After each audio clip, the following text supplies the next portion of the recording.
ஆண்டவராகிய இயேசு கிறிஸ்துவின் நாமத்தினால உங்களுக்கு என்னோட அன்பின் வாழ்த்துக்களை தெரிவித்துக் கொள்கிறேன். இந்த நாளில் உங்களை பார்க்கறதுல எனக்கு ரொம்ப பெரிய சந்தோஷம். நாங்கள் இருக்கிற இடத்த பார்த்தீங்கன்னா கன்னியாகுமரி குளச்சல் அப்படிங்கிற ஒரு இடத்துல பீச்சு கடற்கரை ஓரமாக நாங்கள் இருக்கிறோம். பார்த்தீங்கன்னா அழகான அலைகள் வந்து மோதுது, கல்பக்கம் மோதுது.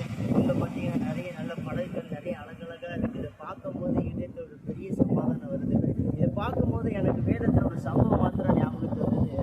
இயேசு அவங்க சீசர்கள் எல்லாம் படகுல ஏறி கடலுக்கு போயிட்டு இருக்கும்போது திடீர்னு அலைகள் கொந்தளிச்சு வரும்பொழுது அந்த சீசர்களுக்கு ஒரே பயம். இயேசு படகுல தான் இருக்கிறாங்க, ஆனாலும் ஒரு பயம் வருது.